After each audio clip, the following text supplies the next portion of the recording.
This week on Goofing Off, we take a trip to ZipCon. Chris talks about the Switch. Zoe takes over Movie Snobs. All this and more on Goofing Off.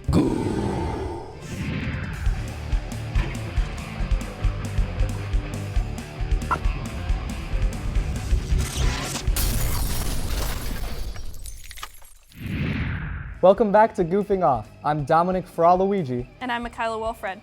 So did you hear a few of us went to the University of Akron's con recently? I did. Did you guys manage to meet anyone cool this year? Yeah, there were some wonderful cosplayers and even a cute little BB-8. Oh, awesome. Then let's check out the footage you guys got at this year's ZipCon.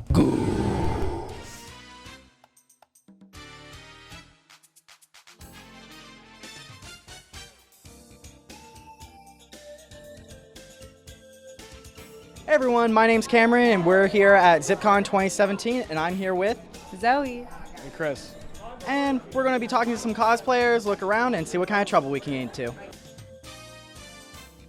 Hey everyone, I'm here with Leto Joker. So how long have you been cosplaying?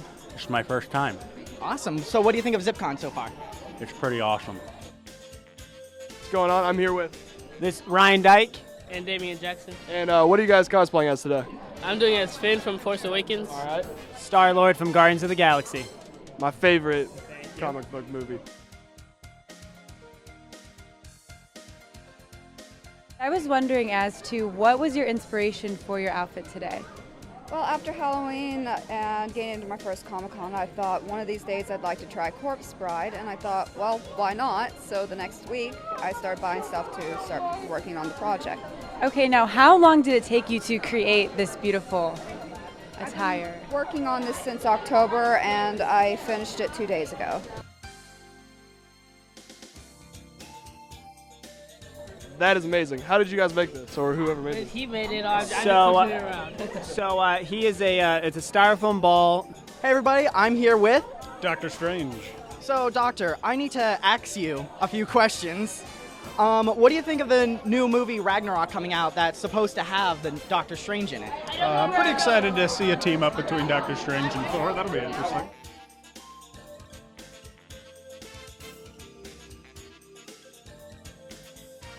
Venom, this is an awesome outfit. Now can you tell me a little bit about how you created this? Well, I didn't create it, it found me. It just bonded to me.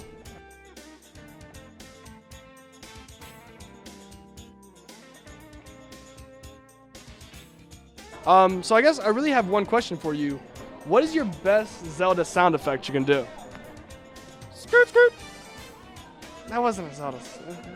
Come on. You gotta give me a real one. Ha!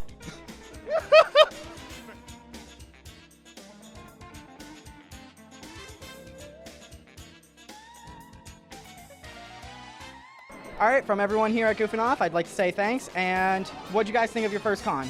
I thought it was really awesome to see how many people came to this with amazing costumes that they created. The passion they have for these characters really blew me away, actually. It's pretty awesome. What'd you think? Yeah, I'm just really impressed by the creative overflow that just is in this university and in the surrounding area of Akron. So, love it. Very interested in the experience. It was learning experience for me. Akron definitely is a talented place. And from every one of us at Goofing Off, I'd like to say thanks for taking the time to goof off with us. One of the newest goofs was given the honor of Movie Snobs. I'm gonna miss Cameron, but he's moved on to a better place. Dom, you know he's still on Goof, right? Wait, Cam's alive? Cameron! Dom! Never mind. Here's Zoe with Movie Snobs.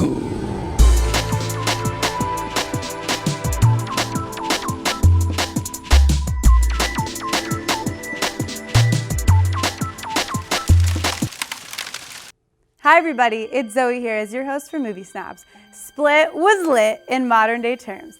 M. Night Shyamalan's newest thriller horror movie is what everyone is especially talking about. James McAvoy plays Kevin Wendell Crumb, who suffers dissociative identity disorder, DID. He has 23 other identities, while 9 of them take the lead throughout the flick. Dennis, Patricia, Hedwig, Kevin Wendell Crumb, Barry, Orwell, Jade, and the Beast are the identities that come to life. Anya Taylor-Joy plays Casey. Alongside with her 2 other friends, they are kidnapped by dentists who take them to the basement of dentists' work. 3 of the 9 identities are ostracized and kept from expressing their thoughts. The rest of the group views them as undesirable and harmful to the whole. The 24th developing identity is the Beast, who will fight for them and take control. The girls fail at multiple attempts at escaping, but by the middle of the story, they are separated and they know what their purpose is. Casey is focused on, though. Specific flashbacks of her past are shown through the movie, giving the audience puzzling thoughts as to why they are shown to us. Not till the end are our questions answered why Shyamalan formulated these and fed them to us. The genre and the plot is quite interesting. The basic horror ideas of a man kidnapping young girls is not too original. From commercials, there was major concern as to if this was going to be just another teen Scream. It definitely was not. M. Night Shyamalan has definitely redeemed himself through his rough patch of movies. It's what Shyamalan did which makes it very out of the ordinary. The audience feels immensely confused and enlightened over and over again, adding more layers while the story is being told. Every 10 minutes or so, deeper levels redefine the entire story. M. Night Shyamalan always has a mix of the supernatural and science in his movies. While I was watching the movie, I was just thinking the whole time as to how these situations could really raise questions in the science world. Dr. Karen Fletcher is Kevin's psychologist. She writes papers about him, online seminars, talks to doctors and scientists, and looks at all 23 identities as separate beings, and views Kevin as a case study for the world to learn from. She believes this could change the world of mental disorders. Throughout the movie, Dr. Fletcher questions whether DID patients suffer from mental disorders or have unlocked a greater being within themselves. All 23 of Kevin's identities alter their body chemistry, speech, cognitive states, and more within every single being. It's really interesting to watch this because we assume that movies are just all in the fiction world, but this truly can happen. What M. Night Shyamalan exemplifies in this film is not all fake, which has many people thinking, including me. I do want to give a special shout out to James McAvoy. His acting was phenomenal, even though he took the role late. Joaquin Phoenix had to drop the role due to scheduling errors, supposedly. James developed 9 characters in about 3 weeks, which usually takes months of preparation. James makes the group believable. Each character amplifies something within Kevin Wendell Crumb. All 24 identities did not come into existence at the same time. The audience sees some of them come into Kevin's life. They were all born with a purpose, while one of them becomes more redefined and focused than the next. Even though this film is a thriller, we emotionally get involved in the opposite way. The audience falls in love with the identities, but also at the same time grows fear of them. It's an emotional roller coaster we ride. We meet them, get to know them, learn who they are and what they like, and best of all, we can empathize with them. I definitely give Split 2 thumbs up, or if I'm speaking for Kevin Wendell Crumb, we give it 48 thumbs up. M. Night Shyamalan has given the world something to think about.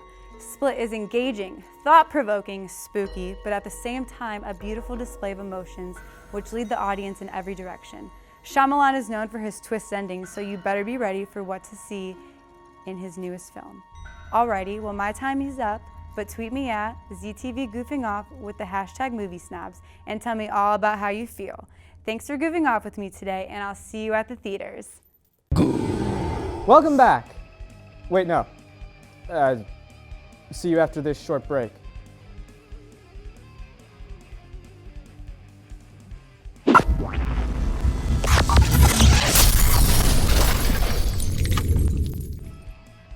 If you like what you see here on Goofing Off, be sure to like us on Facebook, subscribe to our YouTube channel, and follow us on Twitter.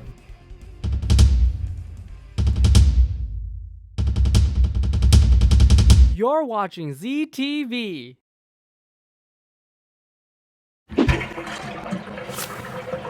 How unfortunate.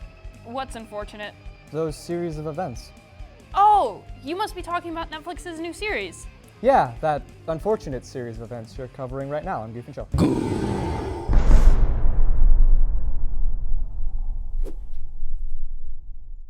Hello, and welcome back to Goof and Chill. I'm Michaela Wilfred. I hope you all enjoyed your winter break. This episode, I want to talk about a season I was excited about before winter break and absolutely loved spending a whole day watching. Netflix's A Series of Unfortunate Events was everything I could have hoped for and more.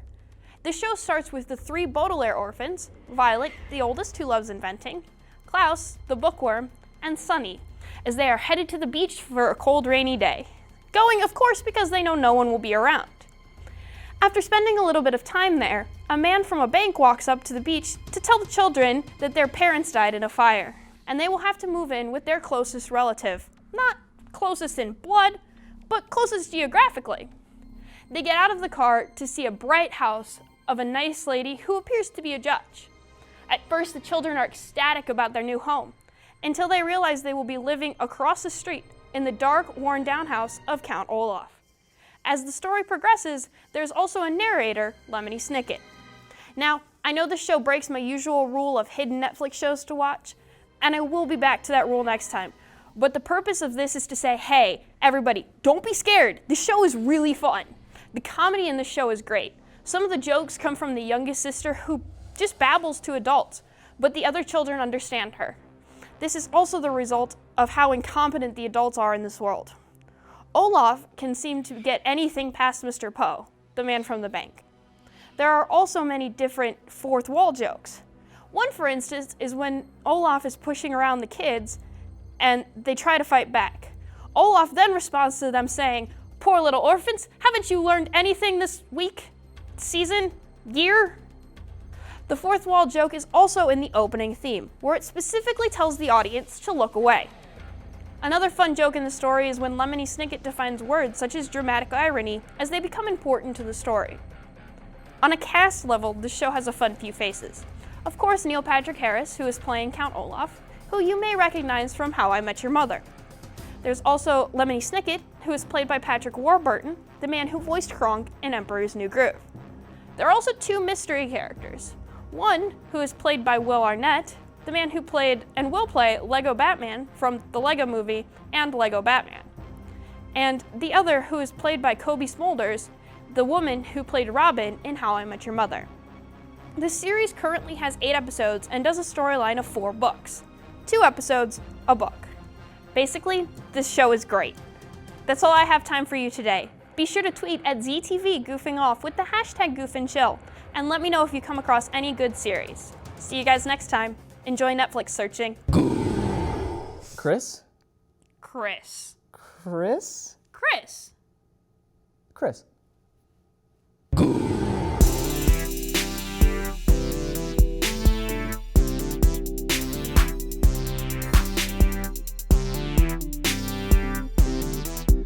How's it going, fellow goofs? The moment we've all been waiting for is finally here. The Nintendo Switch will be landing March 3rd. We can all finally throw our Wiis and Wii U's in the trash can, where they belong. However, let's take a moment of silence to mourn their much-needed death. Moving on to the first console I've been excited about since Xbox 360.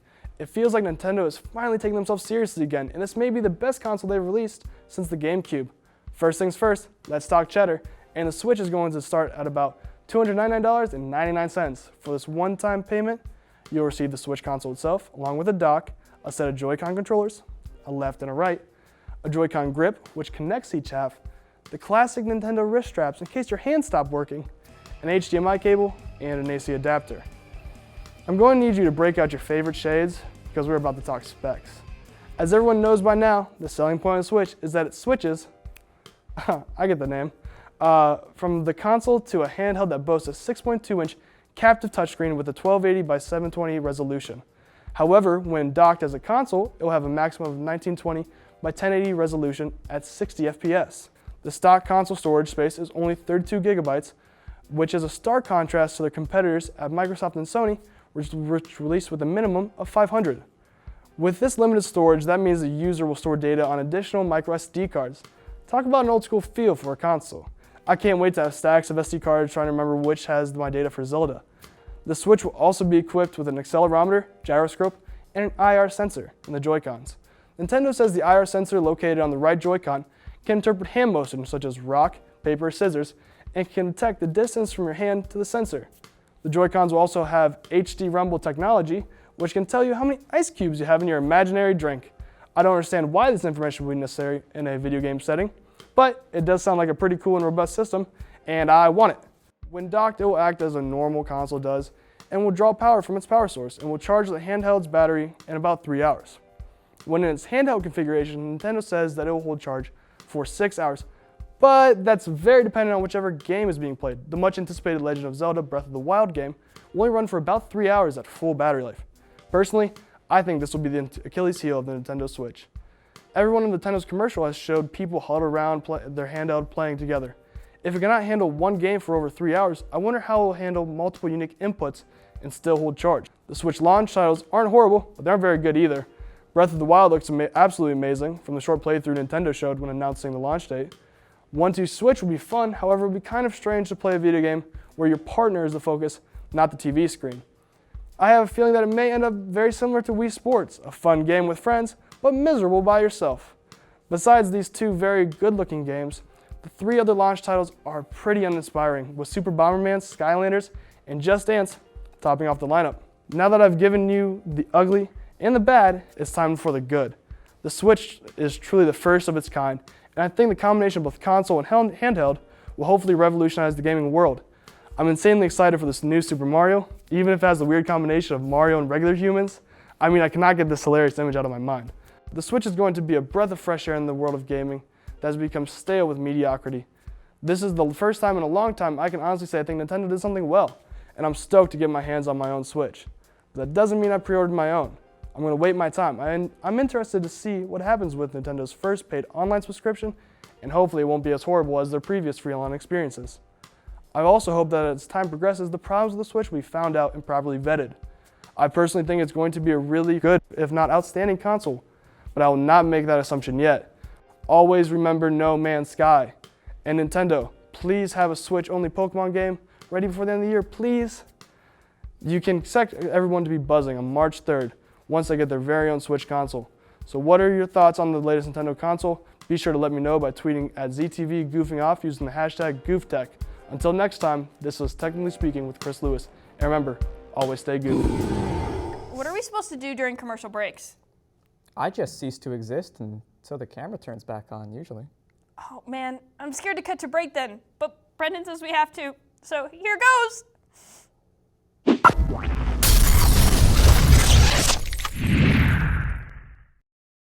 If you like what you see here on Goofing Off, be sure to like us on Facebook, subscribe to our YouTube channel, and follow us on Twitter.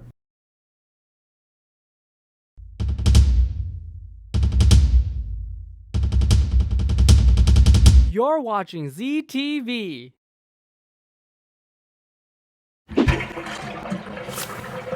You know, Mikayla, I never knew I disliked orcs this much. Why is this a new thing? I thought everyone hated them after The Lord of the Rings. It's just this game I reviewed. It makes me feel like, you know, orcs must die. Fair enough. Let's check out Games on a Budget. Hi everybody, I'm Dominic Ferlumbus and this is Games on a Budget. Today, I'll be looking at the tower defense game, Orcs Must Die. And this is how it ends. One slip and a kobold's blood, and my skull cracks open on the gatehouse steps. So now the task of defending this fortress falls to my apprentice. That's it then. The world is doomed.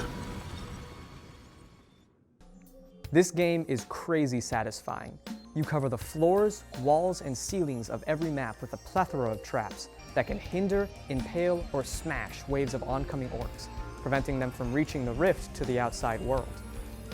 You're also armed with a magical crossbow, a blade staff, and various magical trinkets.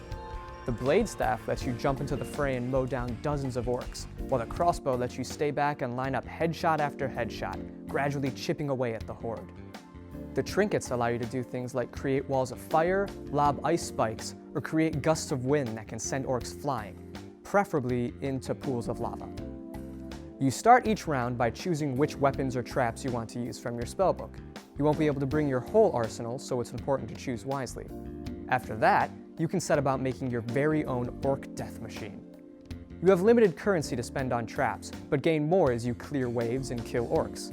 Traps can be placed anywhere on the map, but you may find some tactics work better than others. Fortunately, in between each wave, you're allowed to sell what you've already placed for a full refund.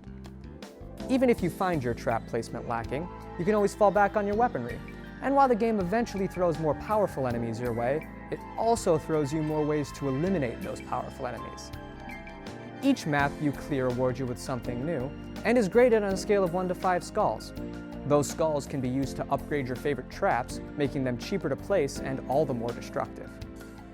The story of Orcs Must Die is comedic and brief. Your mentor was a great war mage who died slipping on a bit of kobold blood, leaving you, his less than competent apprentice, to defend the rifts instead. The apprentice you play as is far more focused on the joy of creating deadly and devious meat grinders for unsuspecting orcs than the fate of the world, which he gleefully expresses throughout the game. His attitude fits well with the mood of the game, and makes it all the more enjoyable to obliterate orc after orc. I like this one. Looking good. Just add orcs and blend. Orcs Must Die is a single-player game, but its lengthy campaign will keep you entertained for quite a while.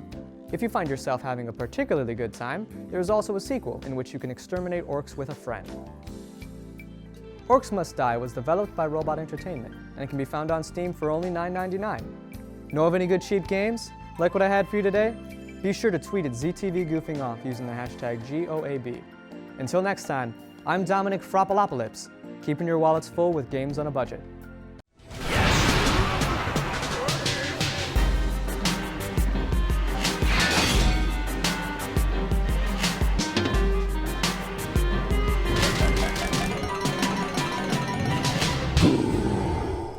We did it, Dom. We finished our first episode this semester. How do you feel about it? Well, Michaela, my world's on fire. How about yours? It's the way I like it, and I'll never get bored. Hey now. Be sure to like us on Facebook, follow us on Twitter, and subscribe to our YouTube account for extra content. I'm Dominic from Inwillily. And I'm Michaela Wilfred. Thank you for taking the time to goof off with us. We did it, Dom. We finished our first episode this season. How do you feel about it? Well, Michaela, my world's on fire. How about you? It's the way I like it, and I'll never get Hey now. You're an awesome. I forgot where the joke was in the script. I totally forgot where that joke was. I was not mentally prepared. What's the cheapest concert you can go to? I don't know. 50 Cent featuring Nickelback. It's only 45 cents. Wait, what? Cam's alive? Cameron! I saw you on strip. I'm so sorry. I was so worried. This program was produced by ZTV at the University of Akron. To find out how you can make Emmy-winning media, visit the UA School of Communication online. ZTV. Make media. Make a difference.